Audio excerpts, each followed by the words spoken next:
오늘 우리에게 주시는 하나님의 말씀은 고린도전서 12장 26절에서 27절 말씀입니다. 오늘은 특별히 선한사랑부 이정빈 학생이 영상을 통해 봉독해 주시겠습니다. 한 지체가 고통을 당하면 모든 지체가 함께 고통을 당하니라. 한 지체가 영광을 받으면 모든 지체가 함께 기뻐하니라. 여러분은 그리스도의 몸이에요. 따로는 지체들입니다. 고린도전서 12장 26절에서 27절 말씀. 아멘. 여러분 반갑습니다. 별로 안 반갑습니까? 여러분 영화 마라톤 기억하시죠? 2005년 영화 마라톤 이후에 분당 샘물교회가 발달장애인들의 행복한 삶을 돕기 위해 마라톤 복지재단을 설립했습니다. 보시는 것처럼 영화의 실제 주인공 배형진 씨는 마라톤이 운영하는 샘물교회 1층 카페에서 일하고 또 그룹홈에서 생활합니다. 저는 분당 샘물교회에서 장애인 부서를 섬기다가 마라톤을 섬기게 되었습니다. 저는 장애 자녀를 둔 부모이기도 합니다. 여러분, 저를 한번 보세요. 제가 장애인 부모같이 생겼습니까? 여러분처럼 제가 장애인 부모가 되리라고는 상상도 못했습니다. 왜 저는 장애인 부모로 한평생 살아야 할까요? 여러분은 왜 장애인이나 장애인 부모가 아닙니까? 하나님이 왜 이렇게 하셨을까요? 하나님은 왜 선한목자교회에 여러분 곁에 장애인들을 두셨을까요? 오늘 설교를 통해 이러한 물음들에 하나님의 마음을 깨닫고 놀라운 하나님의 뜻이 선한목자교회를 통해 여러분들의 삶을 통해 많은 열매 맺기를 주의 이름으로 축원합니다. 저는 교회 청년회에서 제 아내를 만났습니다. 그래서 결혼했습니다. 청년회 조별 모임 속회에서 저는 조장이었고 제 아내는 조원이었습니다. 원래 조장은 목자로서 조원인 양들을 잘 돌봐야 되는데 저는 양을 잡아먹었습니다. 그렇게 결혼하여 첫 딸을 낳고 이듬해 둘째 딸을 낳았습니다. 둘째를 낳을 무렵에 다니던 직장을 그만두고 주의 일을 하겠다고 신학대학원 준비를 했습니다. 둘째 아이는 첫째와는 달리 잘 먹지 못하고 잠도 잘 못 자고 늘 칭얼거렸는데 나중에 뇌성마비 장애가 있다는 것을 알게 되었습니다. 세상에서 성공의 야망을 내려놓고 교회를 섬기는 주의 일을 하겠다고 나섰는데 하나님께서는 저희 부부에게 장애 아이를 주셨습니다. 감사하게도 둘째 아이의 장애를 알게 될 무렵에 요한복음 9장의 말씀으로 저희 삶을 비추어 주었습니다. 제자들이 예수님과 함께 길을 가다가 태어날 때부터 시각장애인이 된 사람을 보고 물었습니다. 선천성 시각장애인으로 당시에 할 수 있는 일이라고는 구걸하는 거지였습니다. 이 사람이 이렇게 된 것이 누구 죄 때문입니까? 그 부모입니까? 이 사람입니까? 사실 이러한 못된 생각은 지금도 여전합니다. 이 사탄의 목소리는 사람들의 마음에 뿌리 깊게 자리 잡고 있습니다. 예수님은 그 물음에 놀라운 대답을 하셨습니다. 이 사람이나 그 부모의 죄로 인한 것이 아니라 그에게서 하나님의 하시는 일을 나타내고자 하심이라. 부정적이고 과거지향적인 인간관을 긍정적이며 미래지향적인 관점으로 바꿔놨습니다. 다시 말해서 불행과 저주로 보였던 그 사람의 장애를 통해 하나님의 일을 하신다는 것입니다. 그 하나님의 위대한 구원 역사를 위해서 꼭 필요한 소재요 도구로서 그 연약한 장애가 쓰임 받는다는 것입니다. 아멘. 이 말씀이 제 마음을 사로잡았습니다. 이해가 되지가 않았지만 믿어졌습니다. 이 말씀을 삼킨 것입니다. 그러나 말씀을 믿음으로 내가 받았다고 해서 겉으로 현실의 삶이 달라지는 것은 없었습니다. 여전히 삶은 힘들었습니다. 신학대학원을 졸업할 무렵 장애인 목회를 하면 하나님이 기뻐하실 것 같았습니다. 그런데 사역지가 잘 없었습니다. 그러다가 서울의 한 교회에서 파트타임이라도 오겠냐고 해서 가야지요. 다른 신대원 동기들은 전임 사역자로 풀타임으로 임지를 찾아가는데 저는 파트타임으로 갔습니다. 한 달이 지나고 사례비로 50만 원을 받았습니다. 내 식구가 생활해야 되는데 말입니다. 제 아내가 너무 서운했습니다. 돈이 적어서도 서운했지만 장애인과 장애인 사역을 대하는 교회의 입장과 태도가 섭섭했던 것입니다. 어쨌든 생활비도 벌어야 했고 또 장애아이로부터도 좀 떨어져 지내는 것이 제 아내에게 필요해서 아내는 휴직 중이던 중학교 교사로 다시 복직을 했습니다. 그래서 주중에 제가 두 아이를 돌봤습니다. 큰애는 교회 선교원으로, 둘째 아이는 상계동의 뇌성마비 복지관으로 데려갔습니다. 장애인 복지관에는 대부분 엄마들이 왔습니다. 어쩔 수 없이 제가 아이를 돌보게 되었지만 많은 여성들 틈에서 남자가 홀로 지내는 것은 쉬운 일이 아니었습니다. 그 무렵 역할을 바꾼 저와 아내는 극심한 갈등을 겪었습니다. 둘이 좋아서 불같이 연애를 하고 결혼했지만 살다 보니 성격이 마음에 드는 것은 한 개도 없었습니다. MBTI라는 성격 유형 테스트가 있는데 16가지 성격 유형 중에 우리는 완전히 정반대였습니다. 아주 꼼꼼하고 계획적이며 현실적이고 비판의식이 강했던 아내에 비해서 저는 안 꼼꼼하고 충동적이며 이상적이고 아주 낙천적이었습니다. 제가 집안일을 맡아서 설거지며 청소며 아이 돌보는 일을 열심히 했습니다. 저는 나름대로 경상도 말로 쎄 빠지게 했는데 아내는 퇴근만 하면 전혀 마음에 들지 않는다며 자기 학생들을 가르치듯 제게 선생질을 했습니다. 저는 핍박과 학대를 당하는 것 같았습니다. 저는 정말 분하고 억울했습니다. 그래서 우리 부부는 정말 온 마음을 다해 치열하게 싸웠습니다. 바로 옆집에 같은 교회를 다 섬기던 장로님, 권사님 부부가 계셨는데 그래도 교육자 체면에 거기서는 싸울 수 없고 차에 가자고 해서 차에서 소리 지르고 싸웠습니다. 삶이 너무 지치고 힘이 드니까 마음에 조금의 여유도 없으니까 그랬던 것입니다. 그렇게 지내던 중에 복지관을 다니면서 저는 새로운 기쁨이 생겼습니다. 하루 이틀, 한 달, 두 달도 아니고 젊은 아빠가 계속해서 아이를 돌보니까 복지관 엄마들이 저를 달리 보고 칭찬하기 시작했습니다. 집에서는 멸시와 천대를 당하는데 복지관에서 수십 명의 아줌마들이 저를 인정하고 알아주니 너무 신났습니다. 저는 집보다 복지관이 더 좋았습니다. 나중에 엄마들과 휴게소에서 서로 수다를 떠는 사이가 되었습니다. 그러다가 유치원의 어머니회 회장이 집안 사정으로 사임을 하게 되었습니다. 임시총회가 열렸는데 모두 저를 쳐다봤습니다. 그래서 제가 오뚜기 유치원의 어머니회 회장이 되었습니다. 저는 이것이 주님이 주신 사역이라 생각했습니다. 그해 여름방학이 될 무렵에 유치원에 가족들 모두가 모이는 가족의 밤 행사를 했습니다. 그동안에는 복지관 행사에 아빠들은 거의 참석하지 않았습니다. 그런데 그날은 24명의 유치원 아이들 중에 23명의 아빠들이 왔습니다. 별로 안 놀라는 것 같아 이건 대단히 놀라운 일입니다. 그렇게 아빠들이 온 이유를 나중에 생각해 보니 엄마들이 이렇게 바가지를 긁은 것이 분명했습니다. 당신은 도대체 아빠가 되어서 뭐 하는 사람이냐? 우리 유치원 자모회장은 유빈이 아빠야. 그래서 불쌍한 아빠들은 도대체 이 유빈이 아빠란 놈이 어떤 놈인지 얼굴이라도 봐야 되겠다 싶어서 온 것입니다. 제가 어머니 회장으로 인사 말씀을 했습니다. 세상을 만드신 조물주께서 하늘에서 너무나도 아름답고 소중한 아이들을 보내시려는데 이 땅에서 고르다가 저와 여러분의 품에 이 예쁜 아이들을 안겨주셨다고 저는 믿습니다. 이렇게 했더니 사람들이 박수를 쳤습니다. 자신들이 왜 장애아이 부모로 살아야 하는지 이유도 모른 채 힘들고 아프게 살아왔는데 그래서 누군가에게 위로받고 싶었는데 제가 했던 그 말이 격려가 되고 위로가 되었던 것입니다. 좋은 강의도 듣고 마침내 모임이 끝날 무렵에 갑자기 한 아빠가 단상 앞으로 달려 나왔습니다. 덩치가 크고 한눈에 봐도 인상이 별로 좋지 않았습니다. 나는 태윤이 아빠입니다. 저는 공수부대 출신입니다. 이런 말을 왜 하는지 모르겠어요. 오늘 모임과 강의를 통해서 마음에 큰 감동이 되었는데 엄마들과 아빠들은 밑으로 다 내려가고 아빠들은 좀 자리에 남으시라고 했습니다. 집에 가는 아빠가 한 사람도 없었습니다. 그리고 그 자리에서 한국 뇌성마비 부모회를 설립을 위한 준비위원회가 생겼고 나중에 뇌성마비 부모회가 만들어졌습니다. 물론 제가 준비위원장과 초대회장을 먹었습니다. 장애 아이들을 위한 부모 역할에 눈을 막 뜨고 마음이 뜨거워진 아빠들은 모임을 가졌는데 거의 매일 저녁에 모여서 술을 마셨습니다. 제 평생에 그렇게 술집을 자주 다닌 적은 없습니다. 물론 술을 마시면서 아이들을 위해서 많은 이야기를 나누었습니다. 저마다 장애인 가족들이 살아가는 삶의 면면을 마주할 수 있었습니다.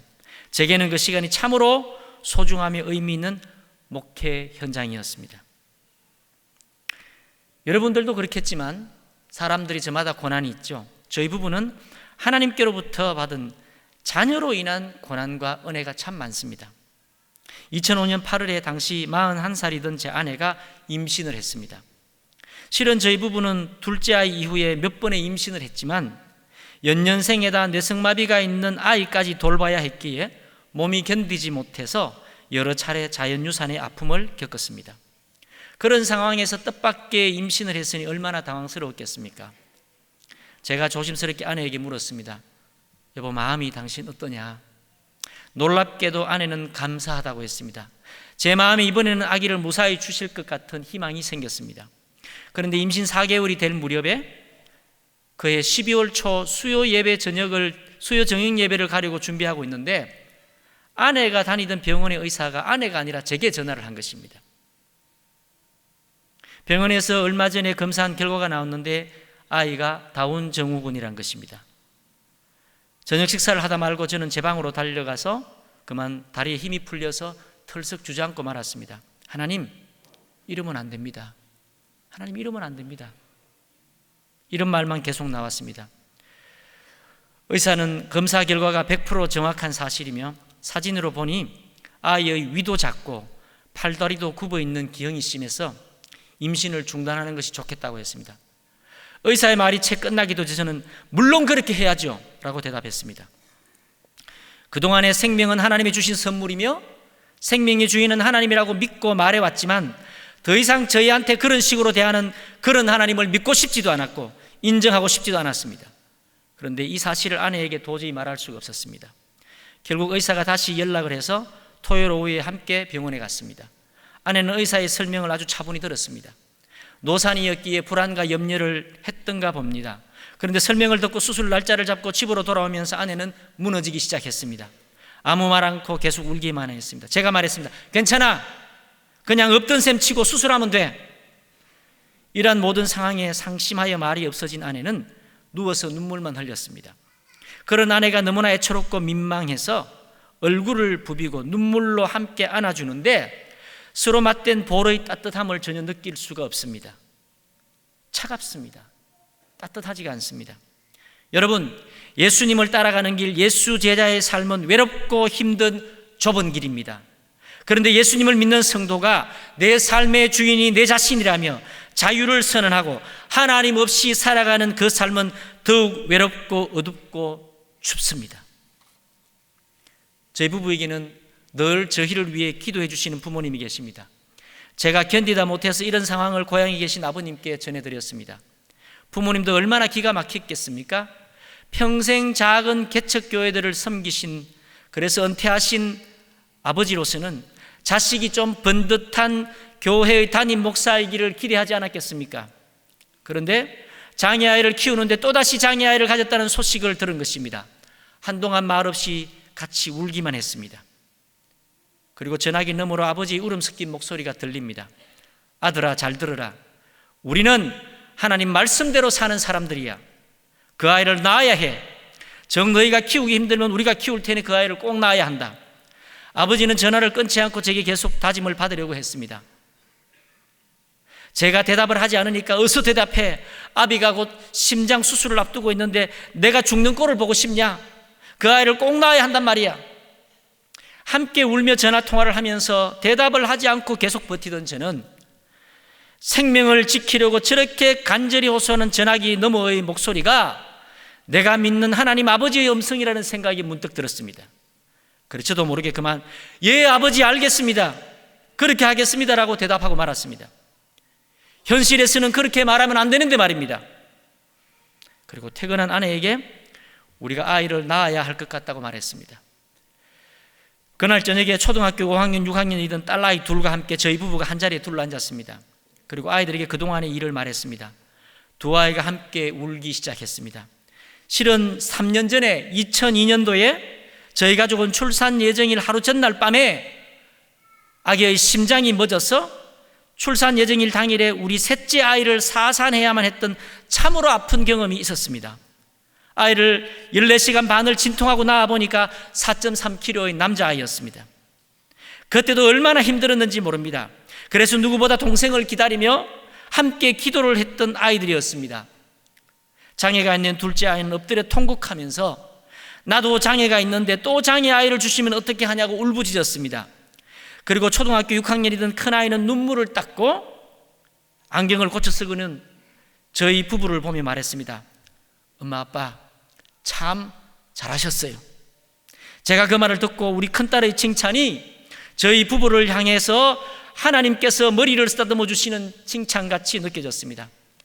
너희가 힘든 가운데 너희가 옳은 결정을 참 잘했다, 참 장하다, 잘했어, 그러는 것 같았습니다. 그날 밤 가족들이 다 잠들었는데 저는 잠을 이룰 수가 없었습니다. 그래서 밤늦게 소파에서 TV를 보던데 성탄절 즈음이라 그런지 어려운 이웃들을 찾아서 선물을 전달하는 방송을 하고 있었습니다. 좁은 계단을 올라가서 다락방 같은 쪽방에서 방 안인데도 두꺼운 파카를 입고 창모자를 눌러쓴 50대가 되어 보이는 한 아저씨가 보였습니다. 근데 그분이 고개를 숙인 채 눈물과 콧물을 줄줄 흘리면서 이렇게 말합니다.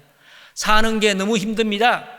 어려서부터 고아원에서 자랐는데 지금까지 혼자 입에 풀칠하기 힘든 삶을 살고 있습니다. 그 장면을 보면서 저도 모르게 하염없이 눈물이 흘렀습니다. 그러고는 문득 이런 생각이 들었습니다. 저 눈물이 하나님의 눈물이구나. 아니, 하나님께서 저 눈물을 닦아주기를 원하시는구나. 그렇다면 저 뱃속의 저 아기는 그 눈물을 닦아주기 위해 하나님께서 우리에게 보내주신 건지도 몰라. 그래, 저 아이는 저 눈물을 닦아주려고 하나님의 뜻을 가지고 우리에게 보내받은 거야. 어느새 그 생각은 하나님의 뜻을 깨달은 저의 확신이 되었습니다. 그러면서 제 심장은 요동치기 시작했습니다. 너무나 기쁘고 흥분이 되었던 것입니다. 내가 뭐라고, 우리가 뭐라고 하나님의 이 거룩한 일에 쓰임을 받더니 얼마나 영광스럽고 감사한 일이야. 제 생애에 그렇게 심장이 박동하며 크게 뛰며 요동친 적은 없었습니다. 왜 여러분, 너무나 좋고 기쁜 일이 있으면 가슴이 터질 것 같잖아요. 제가 그랬습니다. 그날 새벽 3시가 훨씬 넘어서야 저는 겨우 잠을 이룰 수 있었습니다. 사랑하는 성도 여러분, 놀랍지 않습니까? 의사의 말로는 뱃속 아기가 다운 증후군에다가 몸의 장기들도 기형이고 팔다리도 굽어서 출산을 하면 의료적인 문제뿐만 아니라 의료 비용도 엄청나게 드는데, 그래서 너무나 불안하고 걱정스러운 출산을 앞두고 있는데, 더구나 장애아이가 하나도 아니고 둘인데, 이런 기막힌 현실을 눈앞에 두고서 어떻게 그렇게 좋아서 기뻐하며 흥분할 수 있단 말입니까? 예, 미쳤습니다. 제가 미친 거지요. 제 정신이 아닌 거죠. 저는 이것이 하나님께서 주신 기쁨이요, 성령께서 주시는 감격에 사로잡혔기 때문이라고 믿습니다. 그래서 할렐루야인 것입니다. 그리고 저희 부부는 낙태 수술 예정일에 병원에 가지 않았습니다. 며칠 후에 아내가 병원에 다시 갔습니다. 그때 의사 선생님이 상황을 파악하고는 제 아내에게 이렇게 말했습니다. 사모님, 어느 교회 다니십니까?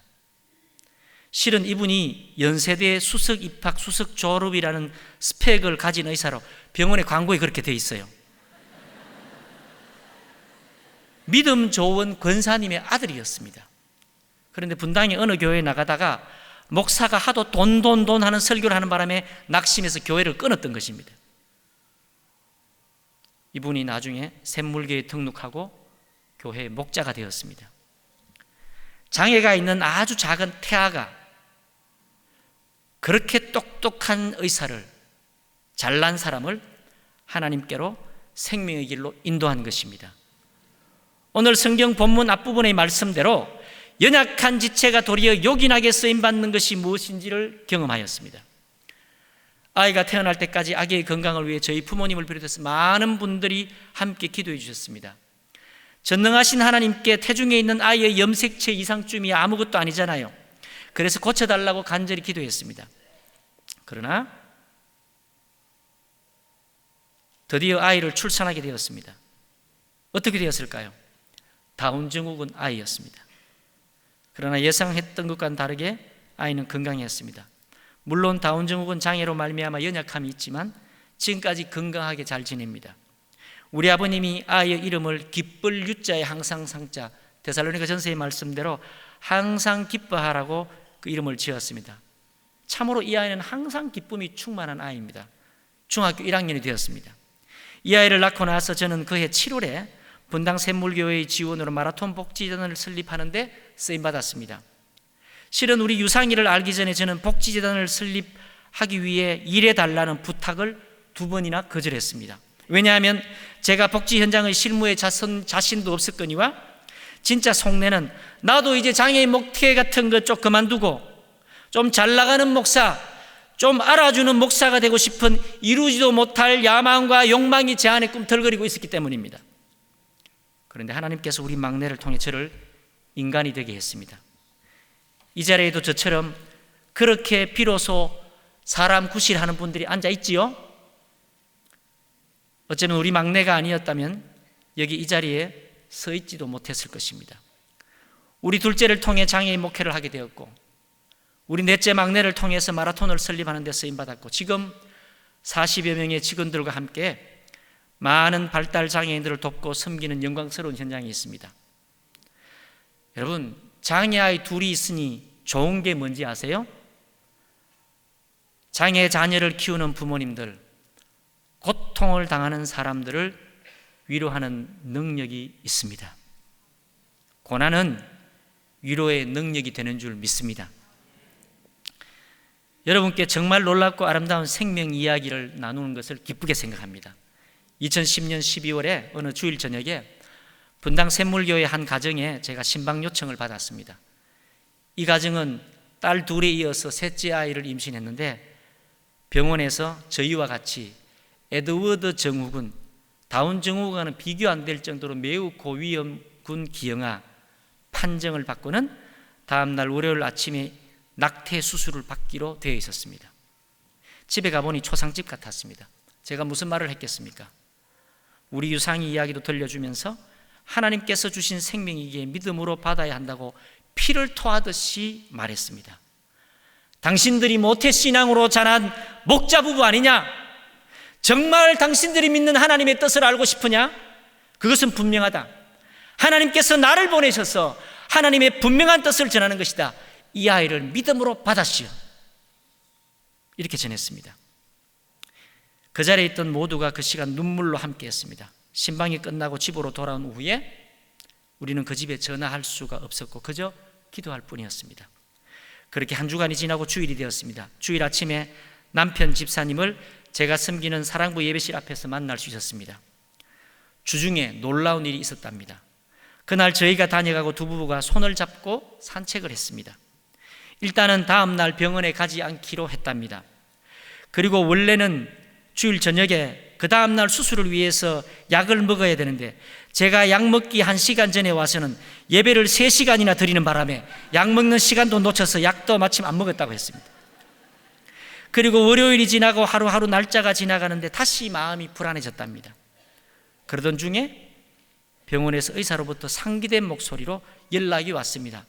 이전에 검사했던 결과가 나왔는데 아기가 정상이라고 다시 검사를 해보자고 했답니다. 그래서 병원에 가서 검사를 다시 했는데 건강한 아이라고 했습니다. 제가 그 이야기를 들으면서 얼마나 반갑고 감격스러운지 모릅니다. 그런데 한편으로 신경질이 났습니다. 아니 누구는 이렇게 금방 고쳐주고 누구는 6개월 이상을 기도해도 안 들어주나? 그렇잖아요. 그래서 제가 좀 화가 나서 이렇게 말했습니다. 당신들은 감이 안 돼서 받지 못한 것이다. 아무나 장애아이 낳는 것 아니야. 여러분, 하나님께서 인정하고 특별한 계획 가운데 우리 장애인 생명을 이 땅에 보내신 줄 믿습니다. 그래서 여러분 장애인 부모들을 존경해야 됩니다. 우리 장애인들과 부모님들 위해 박수를 한번 치십시오. 여러분.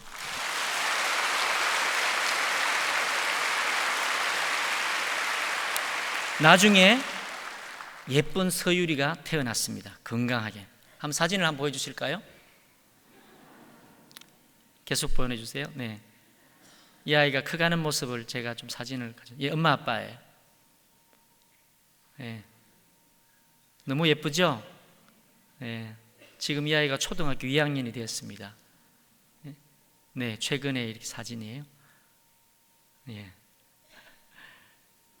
예, 우리 막내입니다. 유상이 초등학교 졸업할 때예요. 네, 아빠를 너무 좋아해요. 이쁘죠? 예, 우리 가족들입니다.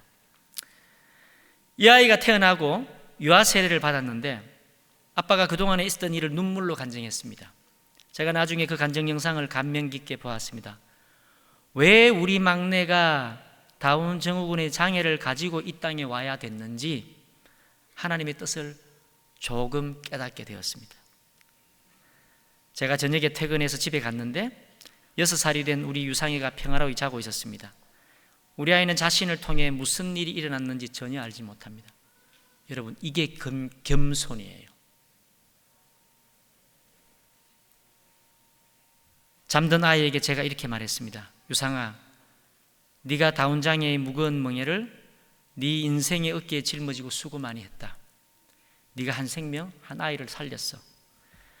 아마 서유리는 자라서 나중에 믿음의 아름다운 가정을 이루고 서유리를 통해서 또 많은 영적, 육적 후손들을 낳을 것입니다.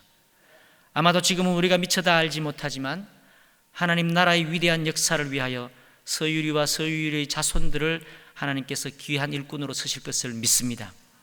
그래서 저는 우리 유상이를 통해서 서유리에게 흘러간 생명의 이야기를 생명에서 생명으로 이어지는 하나님의 영생 이야기라고 부릅니다.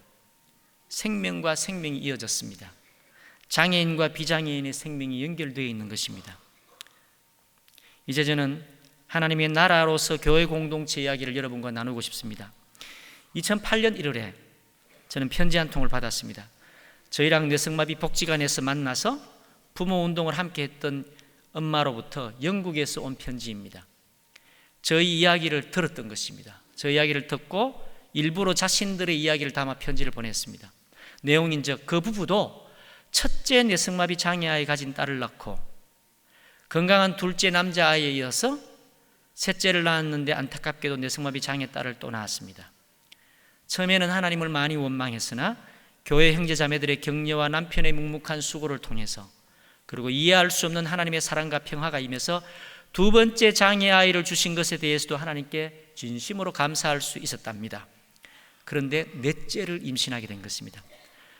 그곳 공동체 교회는 보통 자녀들을 5 혹은 6, 많으면 9명까지 놓는 브루도프 공동체입니다.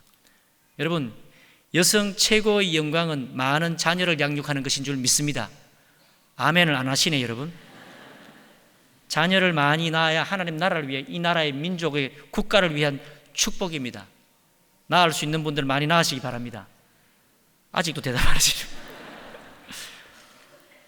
넷째를 임신한 그 엄마가 그때 남편에게 이렇게 말했습니다. 이번에도 장애 자녀를 주시면은 도저히 감사하지 못할 것 같아.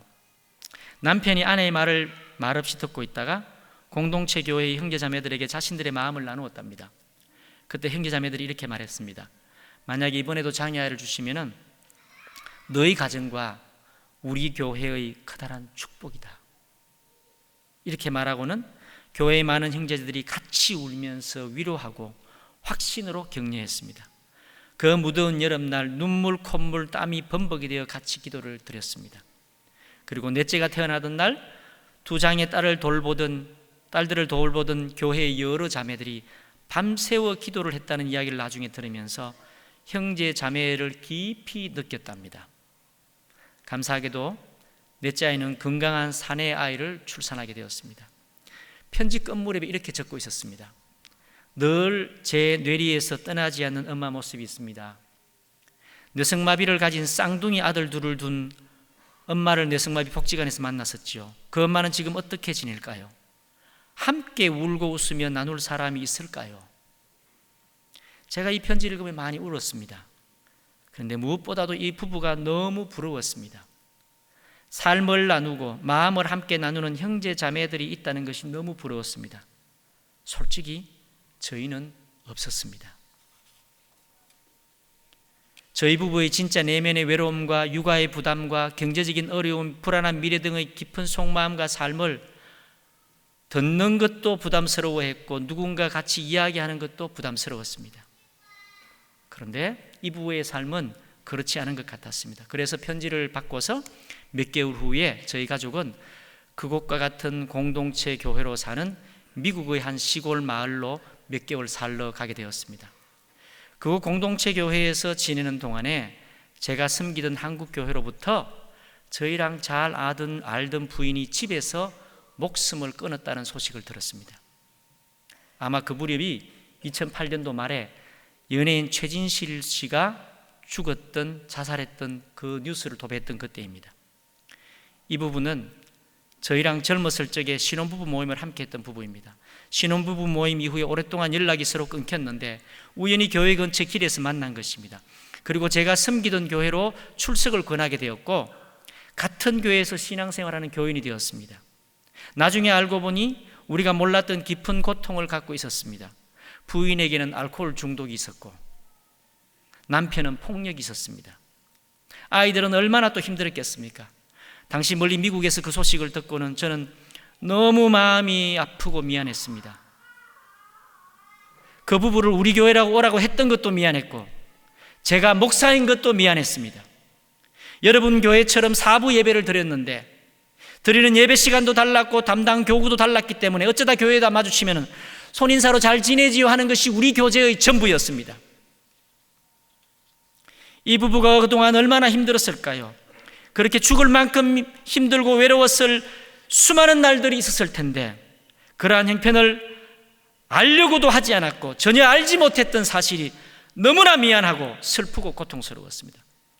무엇이 잘못된 것입니까? 누가 잘못한 것입니까? 왜 이렇게 되었습니까? 교회가 원래 이런 것입니까?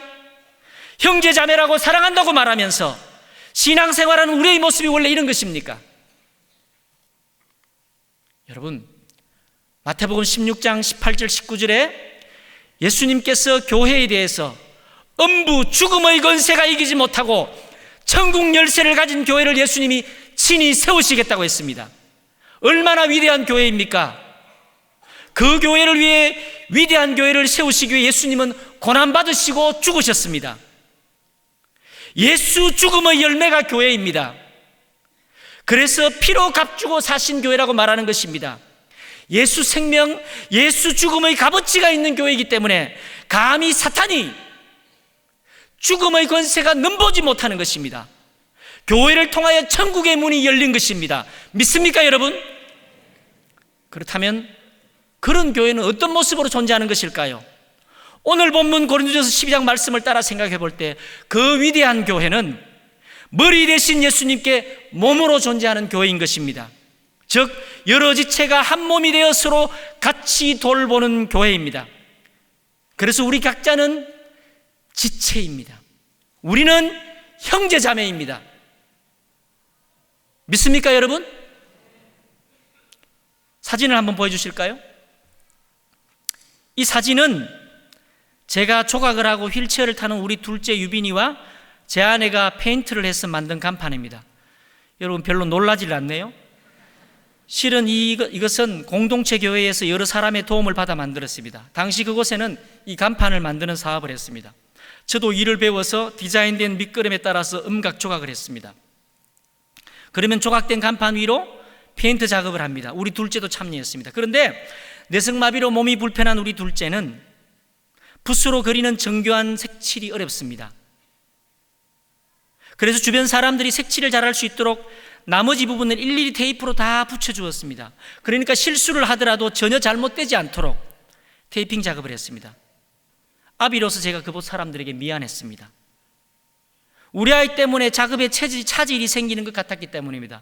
그래서 왜 굳이 그렇게까지 할 필요가 있냐고 미안한 마음에 말을 건넸습니다. 그때 그 일을 함께 하던 한 자매가 제게 이런 말을 해주었습니다. 우리의 일하는 목적은 함께 하기 위해서입니다.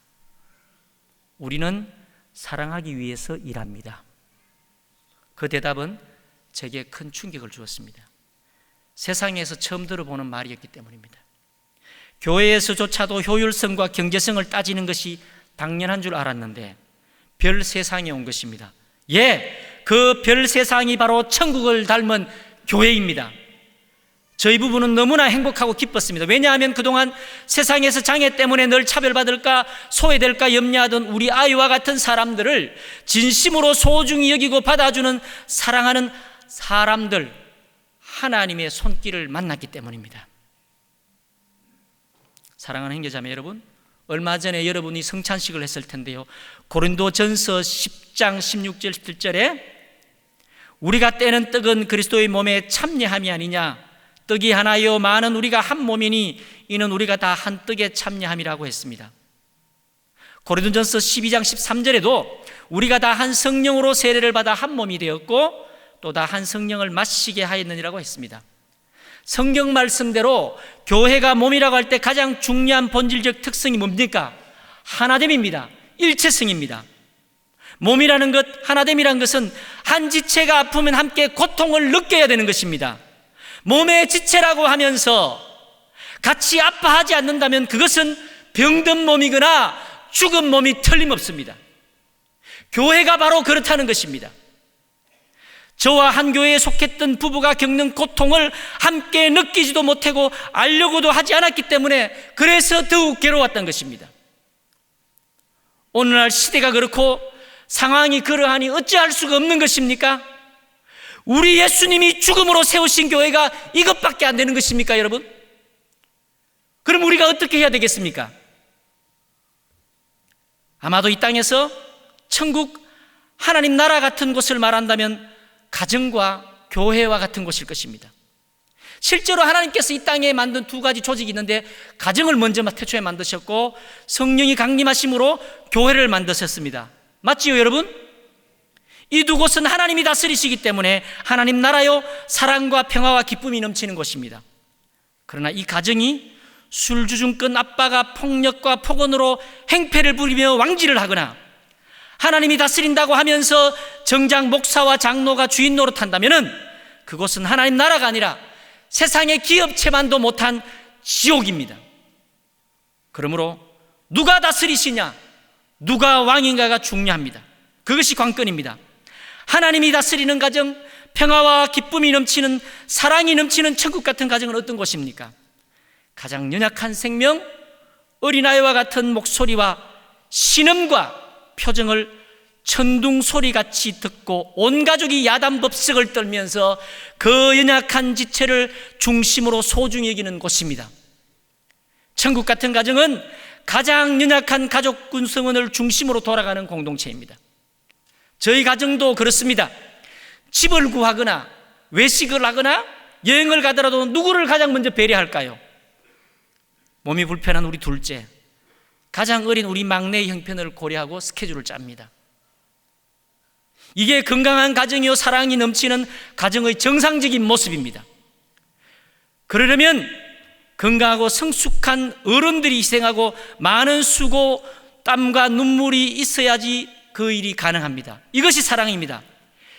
교회의 머리 되신 예수님이 교회를 세우시기 위하여, 몸을 만드시기 위하여 자신이 고난받으시고 죽으셨으며 우리의 그 몸을 하나 되게 하기 위해서 우리에게 예수님처럼 고난받고 죽으라고 말씀하시는 것입니다. 아멘. 교회도 마찬가지 아니겠습니까? 아니, 교회이기 때문에 더 그래야지요. 연약한 지체가 더욱 요긴하고 덜 귀한 지체가 더욱 귀하고 덜 아름다운 지체가 더욱 아름답게 여겨지는 것이 몸이요 교회입니다.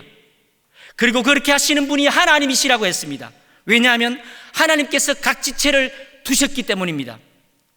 여러분 교회가 그 온전한 한 몸의 교회가 되기를 간절히 축원합니다. 장애인뿐이겠습니까? 장애 자녀를 둔 한 엄마의 편지 내용처럼 여러분 속에 있는 진짜 깊은 속마음을 함께 울고 웃으며 나눌 만한 지체들이 여러분 있습니까? 왜 이렇게도 교회에는 체면과 가면과 위선이 가득할까요?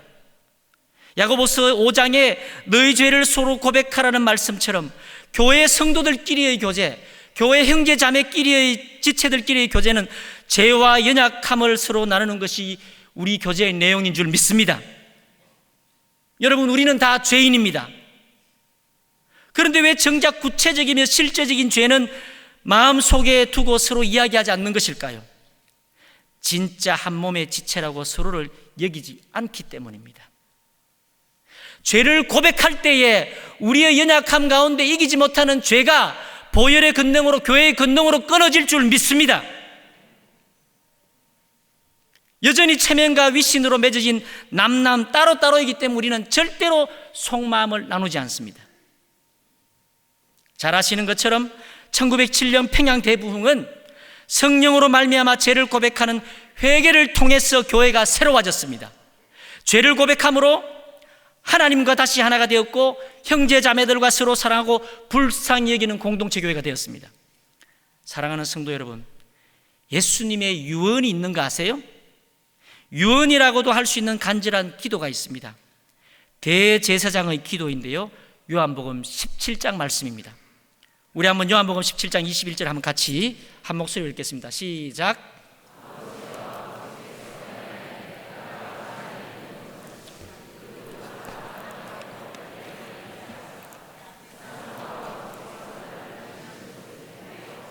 잘 읽어보십시오. 여러분, 이북을 잘 보십시오. 여러분, 이 본문을 자세히 보세요. 성부 성자 하나님이 하나이심과 같이 제자들이, 예수님 제자들이 하나가 되면 세상에 무슨 일이 일어난다고요? 세상이 예수님을 하나님의 아들로 믿게 됩니다. 선한 목자교회 성도 여러분들이 한 몸이 되고 하나가 되면은 세상 사람들은 여러분이 하나됨을 통해서 예수 그리스도가 하나님의 아들인 것을 믿게 된다는 것입니다. 이것이 선교요 전도입니다. 이것이 선교의 본질이라고 저는 믿습니다. 온 세상 사람들이 외로움이라는 어둠 속에서 방황하며 죽어갑니다. 자기 사랑, 자기 힘으로는 그 어둠을 절대로 벗어날 수가 없습니다. 오직 하나님의 사랑으로만 그 어둠을 빛으로 밝힐 수 있는 것입니다. 그 빛, 그 사랑이 있는 유일한 곳이 교회인 줄 믿습니다. 그래서 우리가 이곳에 모인 것입니다. 왜 예배합니까? 사랑하기 위해서 예배하는 것입니다. 하나님을 사랑하고 지체들을 사랑하기 위해서 모인 것입니다. 하나님을 사랑한다는 고백이 갖는 진실성의 척도는 옆에 있는 지체들을 사랑하는 것을 보면 알게 되는 것입니다. 여러분, 형제 자매들과 교회의 지체들과 사랑으로 하나 되는, 진심으로 하나 되는 감격과 기쁨을 경험해 보셨습니까? 이보다 좋은 삶은 없습니다. 저도 남은 평생 형제 자매들과 교회 공동체 지체들과 한평생 사랑하고 더욱 하나 되는 것이 저의 남은 유일한 소원입니다. 예수 제자로 부름받아 살아가는 우리의 남은 인생이 몸된 교회의 지체로 서로 더욱 하나가 되는 감격과 기쁨으로 충만하기를 간절히 축원합니다. 같이 기도하겠습니다. 교회를 세우시고 교회의 머리 되신 예수님, 몸된 교회를 위하여 고난받으시고 죽으심과 같이 우리가 하나가 되어서 세상으로 하여 예수 그리스도를 드러내시기를 원하시는 주님, 우리도 주님처럼 한 몸이 되기 위하여 고난받고 죽기를 주저하지 않게 하여 주시옵소서. 우리의 남은 삶이 선한 목자교회를 통해서 온전히 하나가 되어 세상에서는 찾아볼 수 없는 하나님의 사랑, 그 하나됨이 어둠을 밝히는 천국의 빛이 되게 하여 주옵소서. 예수님 이름으로 기도하였습니다. 아멘.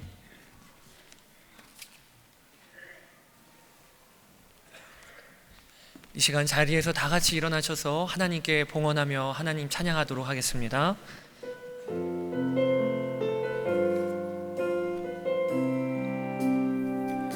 아버지, 당신의 마음이 있는 곳에 나의 마음이 있기를 원해요. 아버지, 당신의 눈물이 고인 곳에 나의 눈물이 고이길 원해요. 아버지, 당신이 바라보는 영혼에게 나의 두 눈이 향하길 원해요. 아버지, 당신이 울고 있는 어두운 땅에 나의 두 발이 향하길 원해요. 나의 마음이 아버지의 마음 알아. 내